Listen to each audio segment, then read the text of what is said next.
বাংলাদেশ জাতীয় দলের নতুন গর্ব হামজা চৌধুরীর অসাধারণ গল্প। যিনি ইংল্যান্ডে জন্মেছেন, লেস্টার সিটির হয়ে খেলেছেন, আজ তিনি বাংলাদেশের জাতীয় দলের গর্ব।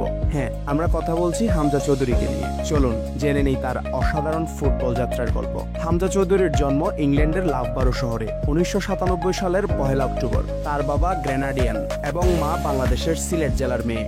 বাংলাদেশি সংস্কৃতি ও ইসলামী মূল্যবোধে বেড়ে উঠেছেন হামজা। মাত্র 7 বছর বয়সে তিনি লেস্টার সিটির ইয়ুথ একাডেমিতে যোগ দেন।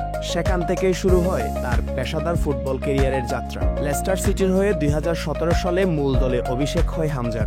মিডফিল্ডে তার ট্যাকলিং, পাসিং এবং reading of the game football ভক্তদের মন জয় করে নেয়। তিনি লেস্টার সিটির হয়ে প্রিমিয়ার লিগ, FA কাপ এবং ইউরোপা লিগও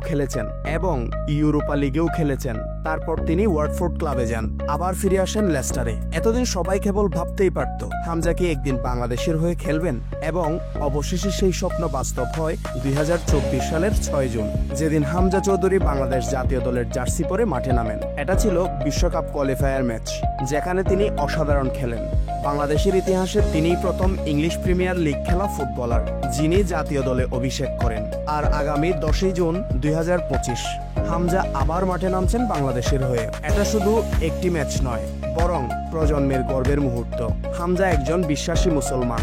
মাঠে নামার আগে দোয়া করা, রোজা রাখা কিংবা সজাগ থাকা, এই সবই তার জীবনের অংশ। তিনি একাধিকবার জানিয়েছেন তার বাংলাদেশি শিকড় তাকে পরিচয় দেয়, গর্ব দেয়। তার এই আত্মপরিচয় আর বিশ্বাসই তাকে করে তোলে অন্য সবার চেয়ে আলাদা। হামজা চৌধুরী এখন আর শুধু ইংলিশ ফুটবলের তারকা নন, তিনি এখন বাংলাদেশ জাতীয় দলের গর্ব।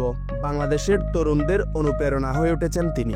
চলুন 10 জুন আমরা সবাই একসাথে গলা ফাটিয়ে বলি, চলো বাংলাদেশ।